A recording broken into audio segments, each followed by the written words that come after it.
Hello dear student, आप सभी का हमारे यूट्यूब चैनल पे एक बार फिर से बहुत बहुत स्वागत है। तो यहाँ पे अब हम देख रहे हैं कॉन्सेप्ट किसके थ्रू, एमसीक्यू के थ्रू कॉन्सेप्ट देख रहे हैं। तो ये लेक्चर नंबर सेकेंड होने वाला है, पार्ट सेकेंड होने वाला है। तो देखिए यहाँ पे हमारा सीयूईटी के लिए, सीपीईटी के लिए और आगे की असिस्टेंट प्रोफेसर की जितनी भी वैकेंसीज आ रही हैं बॉटनी के एग्जाम के लिए, हमारे जो है थर्ड बैच बॉटनी के लिए थर्ड बैच स्टार्ट हो चुकी है। ठीक है। जहाँ पे हम ये बैच स्टार्ट हुई है 2 जनवरी से। और इस बैच में अभी तक जब 2 जनवरी से हुई है तो यहाँ पे 12 प्लस यहाँ पे एनरोल कर चुके हैं। और ऑल ओवर हमारे यहाँ 230 मेंबर हो चुके हैं कोर्स में। तो अगर आप कोर्स ज्वाइन करना चाहते हैं जिसकी फीस बहुत ही मिनिमम है 2500, जैसा कि आप सबको पता ही है। फीस इसका है 2500। इसमें हम आपको mock test, audio notes, hand written notes, सब कुछ चीजें दे देते हैं ना। सारी चीजें आपको मिल जाता है और बढ़िया से आप प्रिपेयर कर लोगे। ठीक है, तो ज्वाइन कर सकते हो। तो चलो आज हम अपने अगले कॉन्सेप्ट पे आते हैं। अपना अगला क्वेश्चन देखते हैं कि क्या क्या चीजें हैं जो आपको थोड़ा सा डीपली और थोड़ा सा उसके बारे में जानना चाहिए, जो आपके सीवीटी एग्जाम में डायरेक्टली या इनडायरेक्टली हेल्प करेगा। तो पहले क्वेश्चन की तरफ या पहले कॉन्सेप्ट की तरफ चलते हैं। पेन चूज कर लेता हूँ और मैं ट्राई करूंगा थोड़ा बड़ा लिखने की। ठीक है। तो पहला क्वेश्चन है कि फोटोसिंथेसिस के लिए, ठीक है, जब फोटोसिंथेसिस होती है तो फोटोसिंथेसिस के लिए जो रिक्वायर्ड लाइट होती है उसको क्या बोलते हैं? पता है, आपसे डायरेक्ट पूछता है कि फोटोसिंथेसिस के लिए जो लाइट रिक्वायर्ड होती है उसको हम क्या बोलते हैं? पार बोलते हैं। पार का क्या फुल फॉर्म होता है? फोटोसिंथेटिकली एक्टिव रेडिएशन होता है, जिसका वेवलेंथ होता है 400 से 700 नैनोमीटर। ये कॉन्सेप्ट भैया फोटोसिंथेसिस के लिए, जहां पे क्या होता है, लाइट के प्रेजेंस में कार्बन डाइऑक्साइड, वाटर और क्लोरोफिल की सहायता से आपका फूड मॉलिक्यूल बनाया जाता है प्लांट में, जिसके ऊपर सारा होल इकोसिस्टम रन करता है। ठीक है। लाइट रिएक्शन होता है, डार्क रिएक्शन होता है, सारा चीज यहाँ पे होता है। तो ये कॉन्सेप्ट और आपसे कुछ चीजें होती हैं जैसे कि RFLP आपसे पूछ सकता है। तो ये कहाँ पे यूज होता है? तो ये यूज होता है डीएनए फिंगरप्रिंटिंग के लिए। क्या होता है, ह्यूमन के जीनोम में क्या होता है ना, बहुत सारे ऐसे रिपीटेड सीक्वेंस होते हैं, तो उसे रिस्ट्रिक्शन फ्रैगमेंट लेंथ पॉलीमॉर्फिज्म या VNTR की बात करें तो ये भी वही पे यूज होता है फिंगरप्रिंटिंग में। तो इसके बारे में कुछ चीजें आप जान लेंगे, मैंने कल के लेक्चर में भी इसके बारे में जिक्र किया था। इसके फादर है डीएनए फिंगरप्रिंटिंग के एलेक जेफरी। एलेक जेफरी इसके फादर हैं। और इंडिया में इसके फादर हैं लालजी सिंह। ठीक है। तो ये चीजें आप, इंपॉर्टेंट चीजें नोट करना पड़ेगा आपको। और एक इसी एमसीक्यू में ऑप्शन में एक क्वेश्चन है वैम के बारे में। वैम का मतलब समझते हैं आप? वैम का मतलब होता है वेसिकुलर और बलुस्कर कुलर माइकोराइजा। तो भैया ये माइकोराइजा का टाइप है। तो आखिरकार आपको पता होनी चाहिए माइकोराइजा होता क्या है। तो माइकोराइजा ज्यादा कुछ नहीं, एसोसिएशन है। एसोसिएशन है, लोगों का एसोसिएशन नहीं है। एसोसिएशन है रूट का, हायर प्लांट का रूट हो गया, और क्या, फंजाई का हो गया। जो क्या करता है, न्यूट्रिएंट के अपटेक को इनहांस करता है। मोस्टली कौन से न्यूट्रिएंट? फास्फेट का। तो जब हम माइकोराइजा के बारे में बात करते हैं तो इसके टाइप से भी आपसे क्वेश्चन पूछा जाता है। किससे? टाइप से भी क्वेश्चन आता है। तो इक्टोमाइकोराइजा, क्या पूछा जाता है? इक्टोमाइकोराइजा। इक्टोमाइकोराइजा से क्वेश्चन आता है, कहाँ मिलता है? तो इसको हम क्या बोलते हैं? हर्टिग नेट बोलते हैं। हर्टिग नेट बोलते हैं। इक्टोमाइकोराइजा आपका कहाँ मिलता है? पाइनस में मिलता है। Got it. फिर आपका क्या दूसरा होता है? इंडोमाइकोराइजा। इंडोमाइकोराइजा कहाँ मिलता है? ये आर्किड के रूप में मिलता है। यहाँ पे फंगल जो टिश्यू होते हैं वो कॉर्टेक्स तक चले जाते हैं। एक बात याद रख लेना, पाइनस का सीड तब तक जर्मिनेट नहीं करेगा जब तक इसे फंजाई का एसोसिएशन ना मिले, यानी कि माइकोराइजा ना मिले। वैम जो होता है, वैम के मोस्टली मेंबर होते हैं ग्लोमर माइकोटा। तो वेसिकुलर आर्बस्कर माइकोराइजा बनाने के लिए ग्लोमर माइकोटा फंजाई बहुत जरूरी होते हैं, ग्लोमस। ठीक है। तो ये ऑल अबाउट माइकोराइजा रहा। चलो अगले कॉन्सेप्ट की तरफ आते हैं, देखते हैं कि क्या था अगले कॉन्सेप्ट वाला क्वेश्चन। तो भैया अगले कॉन्सेप्ट का क्वेश्चन था कि भैया वो कौन से साइंटिस्ट हैं जिनको नोबेल प्राइज मिला प्लांट के ऊपर काम करके। तो यहाँ पे कुछ साइंटिस्ट के नाम दिए गए, मैं सबके बारे में बताने वाला हूँ। तो पहले साइंटिस्ट है कैल्विन, दूसरे साइंटिस्ट दिए गए हैं वाटसन, वाटसन एंड क्रिक मान लो, वाटसन एंड क्रिक, क्रिक है यहाँ पे। तीसरे साइंटिस्ट का नाम है बीडल एंड टैटम। सोचो आपको आपको इनके बारे में पता है कि नहीं, बीडल एंड टैटम है। और चौथे ऑप्शन में साइंटिस्ट है एक फ्लेमिंग। ठीक है भैया, तो इनके बारे में आपको पता है क्या? नहीं पता है तो चलो एक एक करके देख लेते हैं। तो केल्विन ने क्या बताया था पता है? केल्विन ने काम किया आपका क्लोरेला एल्गी के साथ में काम किया, क्लोरेला एल्गी के साथ में काम किया। और इन्होंने ऑटो रेडियोग्राफी टेक्निक का यूज करके, कौन सा टेक्निक भैया? ऑटो रेडियोग्राफी टेक्निक का यूज करके। ऑटो रेडियोग्राफी क्या होता है? वहां पे रेडियो एक्टिव मॉलिक्यूल रहते हैं और किसी भी मॉलिक्यूल से टैग करा देते हैं तो वो पाथवे को बता देता है, बायोसिंथेटिक पाथवे।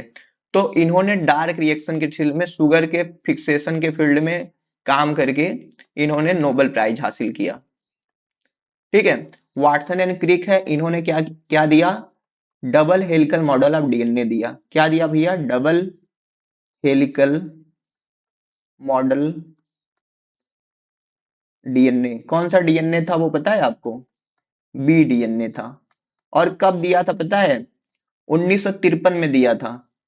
और नोबेल प्राइज कब मिला था? 1962 में इनको क्या मिला? नोबेल प्राइज मिला। तो देखो डीएनए की स्ट्रक्चर के लिए रोजालिन फ्रैंकलिन हो गए, ठीक है, ये और ये हो गए, रोजालिन फ्रैंकलिन हो गए। और वो अ, जो रूल होता है, किसने दिया था रूल आप बताना? बेस पेयरिंग का रूल किसने दिया था? चारगाफ ने दिया था ना। तो चारगाफ ये सब ने काम किया था, लेकिन नोबेल प्राइज वाटसन क्रिक और रोजालिन फ्रैंकलिन इन सबको मिला था। बीडल एंड टैटम है, इन्होंने पिंक मोल्ड के ऊपर काम किया। किसके ऊपर काम किया? पिंक मोल्ड के ऊपर, कोल्ड नहीं मोल्ड, पिंक मोल्ड के ऊपर काम किया, जिसका नाम था न्यूरोस्पोरा क्रासा। ठीक है, न्यूरोस्पोरा क्रासा नाम था,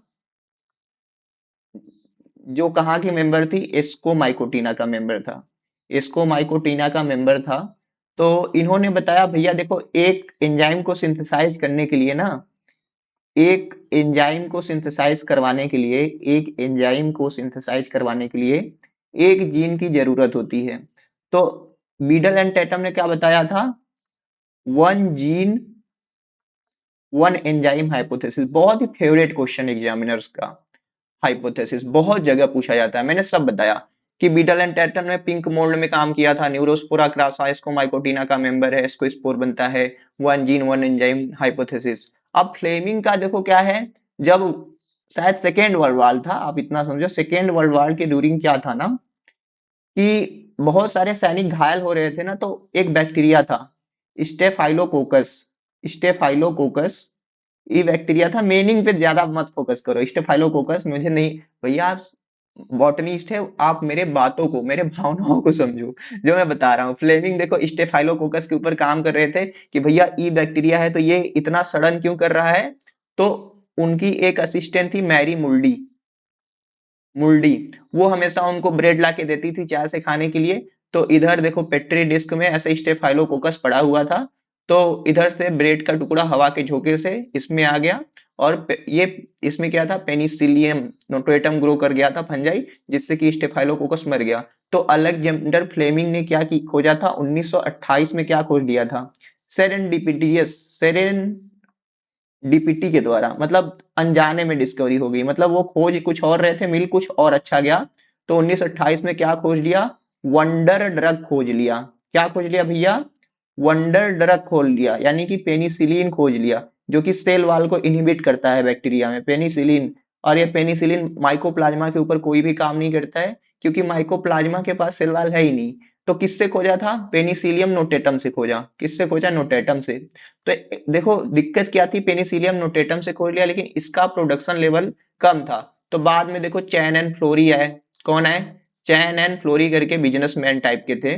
तो इन्होंने पैसा रुपया लगाया, फ्लेमिंग को दिया। तो फ्लेमिंग ने पेनिसिलियम क्राइसोजेनम, क्राइसोजेनम से आइसोपेनिसिलिन की लार्ज स्केल प्रोडक्शन पे लार्ज स्केल प्रोडक्शन किया। तो ये सारा कहानियां है भैया, आपको पता होनी चाहिए।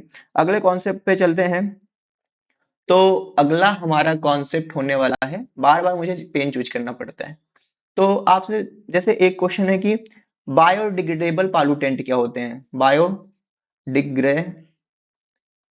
पॉल्यूटेंट क्या होते हैं? डेबल और नॉन बायोडिग्रेडेबल पॉल्यूटेंट। देखो, पॉल्यूटेंट वो ऐसा सब्सटेंस है जिसमें होता है पॉल्यूशन कराने की एबिलिटी। पॉल्यूशन कई तरह के होते हैं, water pollution, air pollution, nuclear pollution और सॉइल पॉल्यूशन। तो बायोडिग्रेडेबल वो है, जैसे मान लो पेपर है, पेपर हो गया, फूड वेस्ट हो गया, फूड वेस्ट हो गया, सीवेज ये सब हो गया। तो ये सबको बैक्टीरिया बैक्टीरिया डाइजेस्ट करके खत्म करवा सकते हैं। बट अब हम बात करें इंसेक्टिसाइड, इंसेक्टिसाइड हो गया, वीडीसाइड हो गया, वीडीसाइड, ठीक है, प्लास्टिक हो गया, ये नॉन बायोडिग्रेडेबल है। क्या है भैया ये सब? ये सब क्या है? ये सब नॉन बायोडिग्रेडेबल है। ये सब हमारे इन्वायरमेंट के लिए हानिकारक है, डिग्रेडेबल। ठीक है, तो इतना आपको पता होनी चाहिए। अब यही इंसेक्टिसाइड पे वीडीसाइड ये सब हमारे इन्वायरमेंट में परसिस्ट रहेंगे, तो ये क्या होंगे? बायो मैग्निफिकेशन करवा सकते हैं। मतलब जैसे जैसे ट्रैफिक लेवल बढ़ता है ना, वैसे वैसे इनका कंसंट्रेशन बढ़ते जाता है इन ऑर्गेनिज्म। तो जो पंछियां होती हैं उनके लिए बहुत हानिकारक होता है ये। अगले कॉन्सेप्ट पे चलते हैं। अगला कॉन्सेप्ट भैया कि ग्रीन मफलर। ठीक है, ग्रीन मफलर से आप क्या समझते हैं? ग्रीन मफलर समझते हो क्या? जैसे जो रोड होता है, रोड के बीच में आप देखते हो, रोड के दोनों किनारे देखते हो प्लांटिंग कर दिया जाता है ना, प्लांटिंग। तो रोड पे बहुत सारी गाड़ियां चलती रहती है, मोटर वोटर चलती रहती है, तो वो क्या करती है? बहुत नॉइस होता है ना, बहुत नॉइस होता है। तो इससे क्या होता है, पेड़ के किनारे और मतलब सड़क के किनारे पे प्लांटिंग करने से क्या होता है, वो नॉइस को क्या कर लेती है? एब्जॉर्ब कर लेती है ना। तो ये नॉइस पोल्यूशन को कंट्रोल करते हैं, जो ग्रीन मफलर है आपके, ये चीजें हैं। अगले कॉन्सेप्ट की तरफ चले तो पेन चूज कर लेता हूँ। कॉन्सेप्ट बदल रहा है तो पेन भी बदलना चाहिए हमको। तो अगला हमारा कॉन्सेप्ट है, जो भी आप ऑक्सीजन इनटेक करते हो, ठीक है, ये ऑक्सीजन कहाँ से आती है आपको पता ही है। ये ऑक्सीजन जो है बाई प्रोडक्ट है। अब आप कहोगे किसका बाई प्रोडक्ट है? तो देखो भैया, हमारे धरती पे जो ऑक्सीजन सबसे पहले आए थे, जो हमारे प्यारे बीजीए हैं, ब्लू ग्रीन एल्गी, जो सबसे पहले इवॉल्व हुए थे, वही O2 को रिलीज किए थे, वही आए थे हमारे एटमॉस्फेयर में। तो ये रिजल्ट था किसका? फोटोसिंथेसिस का। किसका रिजल्ट था? फोटोसिंथेसिस का रिजल्ट था। ठीक है, तो यही चीज है। तो ये फोटोसिंथेसिस से O2 आता है, तो इसको आप एक्सपेरिमेंटली कैसे प्रूव कर सकते हैं? तो आप जानते हो ये सब, हाइड्रिला हो गया, हाइड्रिला हो गया, एक प्लांट होता है, ऐसे तालाब वाला में मिलता है। उसको एक ऐसे ग्लास लेके ऐसे इसके अंदर प्लांट रख दोगे ना, लाइट में रखोगे ना, तो यहाँ से ऐसे बुलबुला बुलबुला निकलेगा।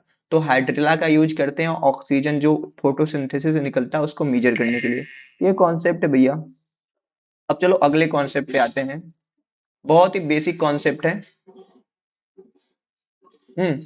हम बात करते हैं नेचुरल सिलेक्शन की। नेचुरल सिलेक्शन का मतलब समझते हो? मतलब यहाँ पे देखो, ऐसे इतने लोग हैं ना, तो मान लो गर्मी बढ़ा, तूफान पड़ा, ऐसे तूफान आ गया या कोई चीज आ गया, तो इतने लोग मर गए, ये दो लोग बच रहे हैं, तो इनको क्या कहोगे? ये हो रहा है इनका नेचुरल सिलेक्शन। मतलब नेचर में ये सिलेक्ट हो रहे हैं, सर्वाइवल ऑफ फिटेस्ट हो रहा है। ठीक है भैया। तो नेचुरल सिलेक्शन का मतलब होता है कि कोई भी बाधा रुकावट आ जाए तो उससे आप लड़के बाउंस बैक अपने आप को करके जिंदा रखने में सफल हो कि नहीं, ये चीज है नेचुरल सिलेक्शन।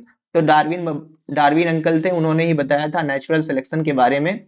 तो क्वेश्चन ये है कि जैसे भैया, एक आपका पेट्री डिस्क है, पेट्री डिस्क में बहुत सारे बैक्टीरिया लोग हैं, ठीक है, बहुत सारे बैक्टीरिया लोग हैं। क्वेश्चन ऐसा है कि सारे बैक्टीरिया मर जाते हैं, बस एक दो बैक्टीरिया सरवाइव कर लेते हैं। तो ये किस लिए सरवाइव कर पाते हैं? इनमें जेनेटिक रिकॉम्बिनेशन हो जाता है, इसलिए इनमें रिप्रोडक्टिव आइसोलेशन हो जाता है, या इसलिए जेनेटिक ड्रिफ्ट हो जाता है, इसलिए? अरे नहीं भैया, इनका क्या हो रहा है? नेचुरल सिलेक्शन हो जा रहा है। कैसे नेचुरल सिलेक्शन आ रहा है?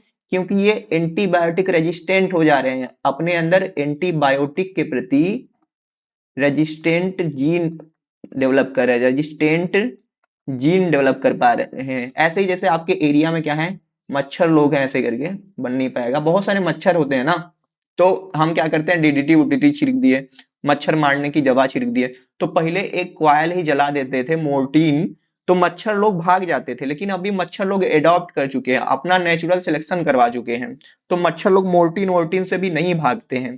तो it's all about the natural selection.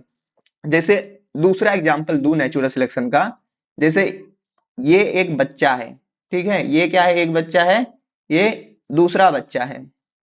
तो ये जो बच्चा है ये बचपन से देखो पतला है एकदम, जब ये पैदा होता है तो ये धूल माटी में हमेशा खेलता है, गर्मी में जाता है, ठंडी में बरसात होता है जाके भीगता है, ठीक है, गर्मी पड़ती है तो जाके मिट्टी में खेलता है। लेकिन ये बच्चा बहुत अच्छे जगह पे पैदा हुआ है, इसकी मम्मी पापा इसका बहुत ख्याल रखते हैं, ना ये धूल में गया, ना मिट्टी में गया, ना कहीं गया।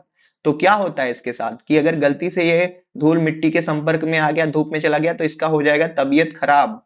तबीयत क्या हो जाएगा, इसका खराब हो जाएगा। लेकिन ई जाएगा तो इसको कुछ नहीं होगा भैया, क्योंकि ये पहले से वहां से इंटरेक्ट कर रहा है, उसको पता है, उसके बॉडी को पता है कि भैया हमको ऐसे अडाप्ट करना है, तो वो नेचुरली सिलेक्ट हो चुका है उन सब चीजों के लिए।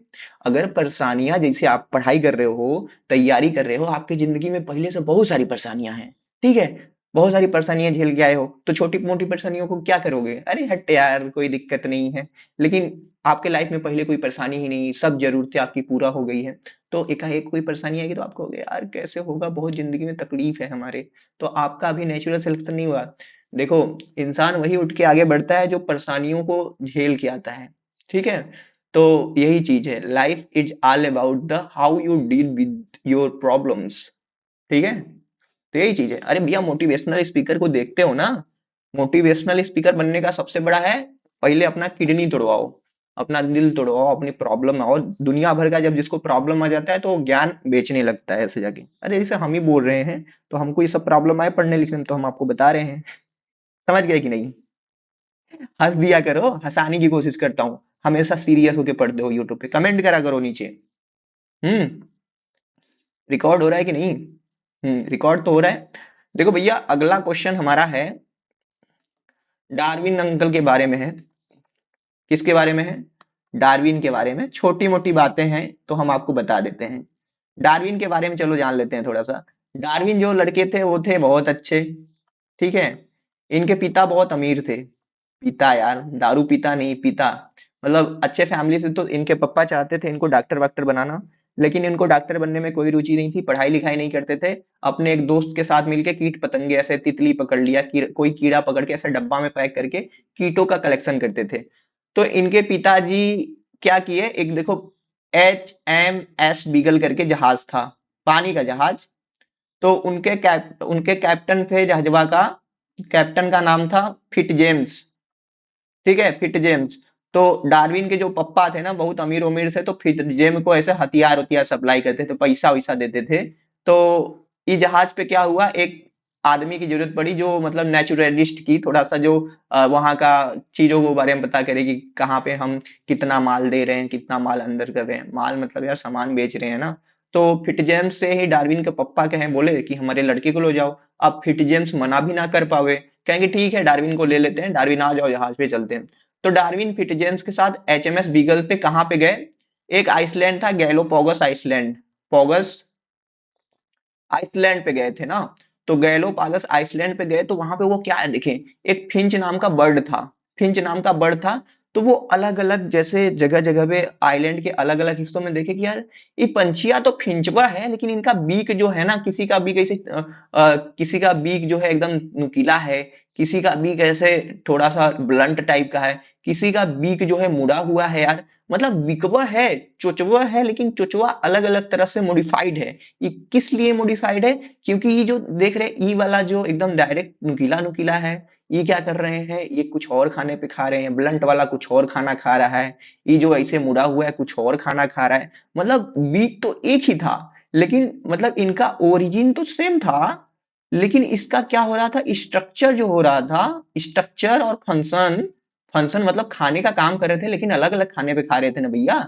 तो इसको क्या बोलते हो आप, होमोलॉजी बोलते हो। तो बीक का होमोलॉजी आप देख रहे हो। तो क्वेश्चन क्या था भैया, जब डार्विन ने गैलोपोगस आइसलैंड पे फिंच को देखा तो उसमें क्या चीजें नोटिस किया, एनालॉजी बीक में देखा या होमोलॉजी देखा।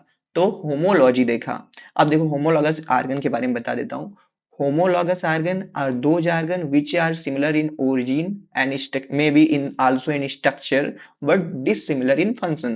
If I talk about the homologous organ then जैसे हमारा हाथ हो गया, घोड़े की टांग हो गई, ठीक है, घोड़े की टांग होगी और बर्ड का पंखा हो गया। देखो बर्ड का उड़ने के लिए, हमारा हाथ ग्रैप्सिंग पकड़ने के लिए, घोड़ा का अगला जो है अग्रपाद वो दौड़ने के लिए है। मतलब ओरिजिन सेम है, स्ट्रक्चर अलग अलग है लेकिन फंक्शन भी तो अलग अलग है। एनालॉजी क्या होता है? एनोलॉजी, तो एनोलॉजी में देखो क्या है कि भैया ओरिजिन अलग अलग हो सकता है लेकिन देखो काम तो भैया सेम करेंगे। देखो हमसे ना हो पाएगा, हम काम देखो सेम करेंगे। मतलब देखो मच्छर का पंखा देख लो, चमगादड़ का पंखा देख लो, ठीक है, और ये हमारे जो सो कॉल्ड पंछी लोग हैं, हाँ, इधर उधर उड़ते रहते हैं, उनका पंखा देख लो। सब लोग उड़ने का ही काम करते हैं लेकिन उनका अलग अलग ओरिजिन होता है, अलग अलग चीजों से ओरिजिनेट होते हैं। समझ रहे हो? चलो अगले अगले क्वेश्चन पे आते हैं। अगले क्वेश्चन के बारे में बात करें तो भैया अगला क्वेश्चन है हमारा प्यारा लैक ओपेरान के बारे में।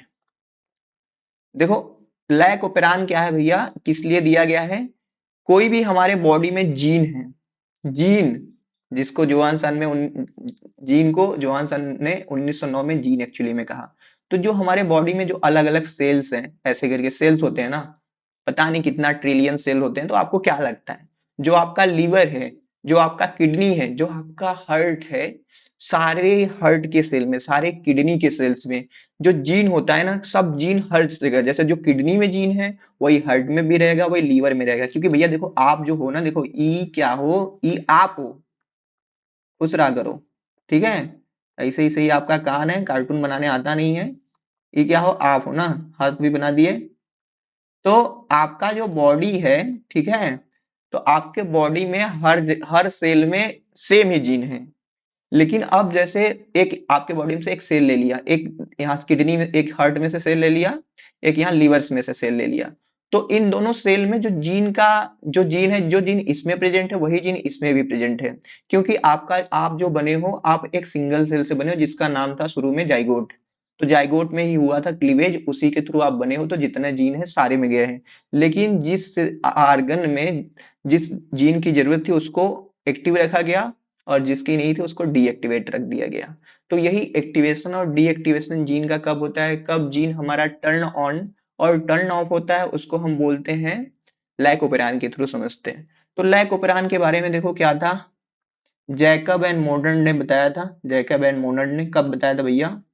जैकब एंड मोनर्ड ने 1961 में बताया था। ठीक है, ओपेरान क्या होता है? ग्रुप ऑफ जीन होते हैं जो एक साथ सिचुएटेड होते हैं। तो यही चीज है, देखो लैक ओपेरान को ऑन और ऑफ करने की बात है यहाँ पे। तो देखो हम ई बैक्टीरिया को लेके समझते हैं, उस बैक्टीरिया का प्यारा नाम है ई कोलाई, स्कीरिया कोलाई, जो हमारे गट में भी कभी कभी मिलता है। तो जो ई कोलाई होता है वो पेरीट्राइकस बैक्टीरिया होता है, उसके चारों तरफ देखो फ्लैजेला होता है। तो ई बैक्टीरिया को पसंद है, क्या पसंद है भैया, क्या पसंद है? ग्लूकोज पसंद है।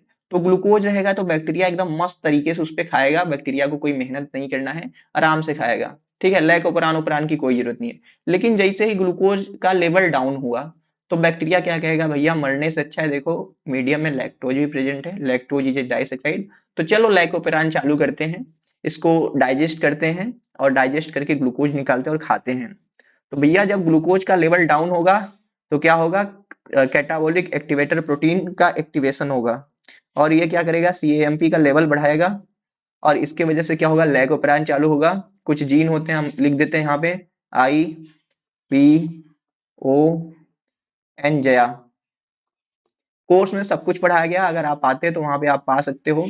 तो ये रेगुलेटर जीन होता है, promoter operator, beta galactosidase, lac permease और ट्रांसएसाइटिलेज। जब ये चालू होता है तो ये देखो ना, नॉर्मल जैसे मान लो ग्लूकोज अगर प्रेजेंट है, बता देता हूँ, ग्लूकोज अगर प्रेजेंट है ना तो ये क्या होता है, ये जो रेगुलेटर जीन होता है एक प्रोटीन बनाता है, रिफ्रेशर प्रोटीन, जो कि जाके ऑपरेटर से इस तरह बाइंड होता है कि ये प्रमोटर पे आरएनए पॉलीमरेज को बाइंड ही नहीं होने देता। तो ये स्ट्रक्चरल जीन का एक्टिवेशन नहीं होता तो ये बंद रहता है। लेकिन अगर ग्लूकोज अब्सेंट है, लैक्टोज प्रेजेंट है, लैक्टोज प्रेजेंट है, तो ये लैक्टोज आता है, ये लैक्टोज मान लो ये लैक्टोज है और ये लैक्टोज इससे रेगुलेटर प्रोटीन से बाइंड हो जाता है। तो ये रेगुलेटर प्रोटीन ऑपरेटर से बाइंड ही नहीं हो पाता, आरएनए पॉलीमरेज प्रमोटर से बाइंड होता है, जो कि क्या कराता है, स्ट्रक्चरल जीन का ट्रांसक्रिप्शन कराता है। और क्या होता है, आपका बीटा गैलेक्टोसाइडेज बन जाता है और काम होता है। तो लाइकोपेन के बारे में इतना चीजें जानो। ठीक है भैया, समझ गए ना? क्वेश्चन आएगा तो यहीं से आएगा। अगला अगर हम क्वेश्चन की बात करें बहुत ही इंपॉर्टेंट क्वेश्चन है भैया, देखो क्वेश्चन क्या है, रैन शैडो के बारे में क्वेश्चन है। किसके बारे में? रैन शैडो के बारे में। रैन शैडो का मतलब समझते हो आप? लीवर्ड साइड समझते हो? नहीं समझते हो? चलो पहाड़ बनाते आ जाओ। रैन शैडो के बारे में देखो, ई क्या है? ई है पहाड़, ठीक है। इधर दोनों तरफ वेजिटेशन लगे हुए हैं, इधर भी वेजिटेशन लगा हुआ है। अब समझ लो एक डायरेक्शन ये है, एक डायरेक्शन ये है। तो ये है लीवर्ड साइड, ये है लीवर्ड साइड, लीवर्ड साइड पीछे वाला हिस्सा है, ये आगे वाला अपवर्ड साइड समझ सकते हो। अब मान लो इधर से हवाएं बह के आ रही हैं, इधर से ऐसे हवाएं का ब्लो हो रहा है, ये बादल लोग हैं, ये बादल लोग हैं, बारिश कराने वाले हैं, इनके अंदर पानी भरा हुआ है। हवाएं बहा के लाती है, माउंटेन इतना बड़ा होता है कि अपवर्ड साइड में इनको रोक देता है, कहता भैया तुमको इस साइड जाना है नहीं, तुमको सारा पानी देखो इस साइड बरसवाना है, मुझे कुछ नहीं पता है, तुम इस साइड पानी बरसो। इस साइड पानी बरसता है तो इधर वेजिटेशन आपको देखा जाता है, मस्त तरीके के प्लांट प्लांट उगते हैं, बायोडाइवर्सिटी ज्यादा होते हैं। लेकिन ये लीवार्ड जो साइड होता है, पीछे का साइड होता है, यहाँ पे एकदम डिजर्ट होता है, एकदम खंखाल, कुछ नहीं इधर ग्रो करता है, क्योंकि पानी बरस ही नहीं पाता, क्योंकि भैया माउंटेन बादल को इधर रोक दे रहा है, समझ रहे हो? तो इधर आपको डिजर्ट लाइक, एक साइड माउंटेन की डिजर्ट लाइक कंडीशन रहेगा और इधर मस्त हरी भरी जंगल। समझ रहे हैं बात को? तो रेन शैडो होता है, इसको रोक देता है भैया। ठीक। अगला क्वेश्चन की अगर हम बात करें तो भैया अगला क्वेश्चन है, पूछता है refresher of gibberellin, refresher of gibberellin. तो जिब्रेलिन के बारे में मैंने कल भी बात किया था। तो रिप्रेशर ऑफ जिब्रेलिन डेल्ला है, ये सिंपल आप कॉपी पे नोट कर लेंगे। ठीक है, तो जिब्रेलिन का काम वाम मैंने बताया था, 1926 में कुरोसावा ने डिस्कवरी की थी जापान में, जिब्रेला फ्यूजिकोराई से। फिर याबुता एंड सुमेरकी ने इसको आइसोलेट किया था। एक्टिव बायो एक्टिव जिब्रेलिन जो होते हैं 1473 वाले होते हैं, 1447 वाले, 1347 वाले होते हैं। फिर इनका काम होता है बोल्टिंग माल्टिंग सीड का जनरेशन कराना, ये सब। ठीक है। और जिब्रेलिन का इनहिबिटर रिप्रेसर देखो डेल्टा है, इनहिबिटर की बात करो तो पैक्लोब्यूट्राजोल हो गया, ट्रिपल सी करके एक केमिकल आता है वो हो गया। तो ये सारा चीज है। अगला क्वेश्चन आपसे देखो पूछता है, बहुत मस्त तरीके से पूछता है भैया, मोस्ट स्टेबल, इंसान नहीं इकोसिस्टम, तो मोस्ट स्टेबल इकोसिस्टम पूछता है, तो बहुत ही बेसिक क्वेश्चन है भैया, वो होता है मराइन इकोसिस्टम। आप कहोगे सर मराइन होगा कि फॉरेस्ट वाला होगा, ट्रॉपिकल फॉरेस्ट वाला? देखो मराइन इसलिए होगा क्योंकि एक तालाब के अंदर बहुत सारे, एक एरिया में ना बहुत सारे एल्गी रहते हैं, और एल्गी ये होते हैं ना, तो बहुत सारा फोटोसिंथेसिस करते हैं, बहुत सारा फोटोसिंथेसिस करते हैं तो बहुत सारा खाना होता है, तो मराइन वाला ज्यादा स्टेबल होता है। अब ये इकोसिस्टम टर्म किसने दिया था? टांसले ने दिया था, टेंसले ने दिया था 1935 में। इकोसिस्टम भैया क्या है? एक गोला सा सिस्टम है जिसके अंदर आप रहते हो, आपका भाई रहता है, आपका पूरा फैमिली रहता है, आपका ये प्यारा सा डॉगी रहता है, और अपने एबायोटिक एंड बायोटिक एनवायरनमेंट से इंटरेक्ट करता है, और यही है ecosystem. Ecosystem is a place where you live and interact with your living and non living atmosphere. How you interact via the energy flow and the cycling of material. You are getting my point what I am saying? भैया English नहीं आती हमको। हाँ पता है, कोई कह रहा है पता है ना? ठीक है। अब देखो यहाँ पे ना सिंपल कॉमन नेम पूछा है भैया ब्रायोफाइटा का, तो आपको ना जब पढ़ते हो तो देखो कॉमन नेम में क्या क्या याद कर लेना। एल्गी का याद कर लेना, एल्गी में बहुत सारा होता है, फंजाई हो गया, तो फिर ब्रायो हो गया, फिर टेरिडो हो गया, जिम्नो हो गया, और एंजियोस्पर्म में फैमिली का कॉमन नेम, जैसे कि कानवन वलेसी को हम मॉर्निंग ग्लोरी फैमिली बोलते हैं। ठीक है, पोटैटो फैमिली क्या है, ये सब। तो ब्रायो का पूछा है भैया, देखो ब्रायो में क्या पूछा है यहाँ पे, यहाँ पे पूछा है कि ग्रीन मॉस किसे बोलते हैं, ग्रीन मॉस या कॉर्ड मॉस पूछा है, कॉर्ड मॉस। गेस कर सकते हो? तो फ्यूनेरिया को बोलते हैं, फ्यूनेरिया का सीटा ऐसा मुड़ा मुड़ा होता है ना, तो फ्यूनेरिया को हम कार्ड मॉस बोलते हैं।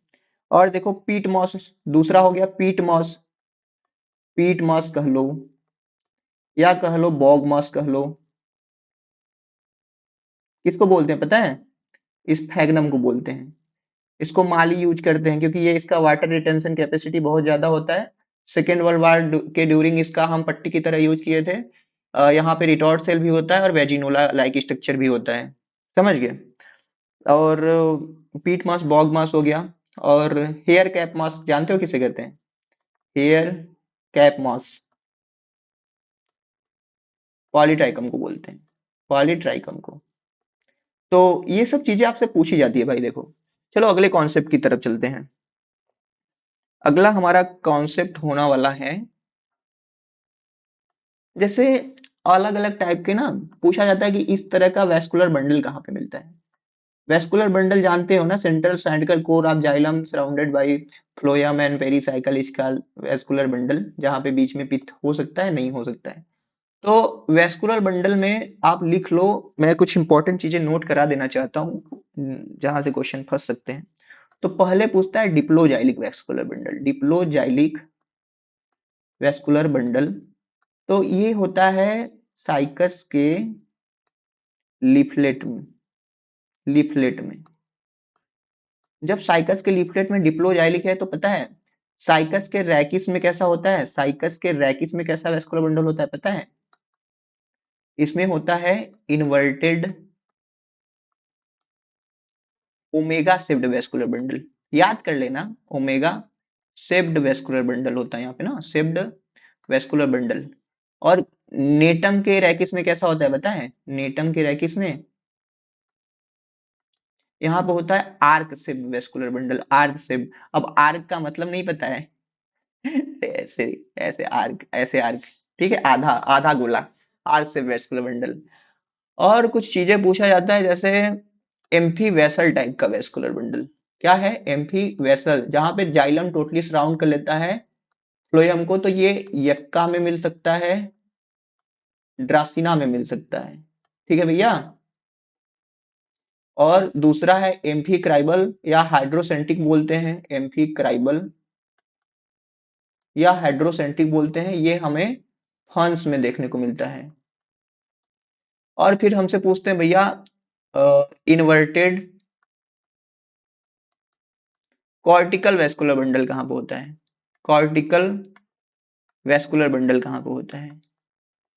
तो ये हमारा होता है निक्टेंथस में, ठीक है भैया, समझ रहे हो। फिर हमसे पूछता है कि बाई कोलेटरल वेस्कुलर बंडल कहाँ पे होता है? बाई कोलेटरल, जहाँ पे जाइलम के दोनों तरफ फ्लोएम होते हैं, बाई कोलेटरल वेस्कुलर बंडल। तो ये मोस्टली हमारे कुकुरबिटेसी के मेंबर में हो गया, कुकुरबिटेसी में ज्यादा देखा जाता है। इसके साथ साथ हमें सोलेनेसी और एपोसाइनेसी में भी देखा जा सकता है। तो जो भी मैं चीजें बता रहा हूँ सब इंपॉर्टेंट है, सब आपको याद करना है, कंफ्यूज नहीं होना है। बहुत ही इजी तरीके से मैं आपको बताने की कोशिश कर रहा हूँ, ठीक है। और कुछ कॉन्सेप्ट बचे हैं तो देख लेते हैं। कॉन्सेप्ट बचा है इकोलॉजिकल निक का, मैंने बता दिया है। और सारी चीजें हैं। अब हम मिलेंगे आपसे नेक्स्ट लेक्चर में, और नेक्स्ट लेक्चर में और सारे कॉन्सेप्ट की बात करेंगे, ठीक है भैया। तो आपको देखो हमने इतनी सारी चीजें बताया है, तो ये सब चीजें पढ़ो। आप हमारे कोर्स में हो नहीं हो, तो हर जगह से जहां भी जितने बार चीजों को देखने को मिले आप चीजों को सीखो और पढ़ो। यही सब चीजें आएंगे, और कोर्स में इनरोल होना है तो कोर्स में भी इनरोल हो जाओ। चलते हैं, मिलेंगे आपसे नेक्स्ट वीडियो में। Thank you for watching this video.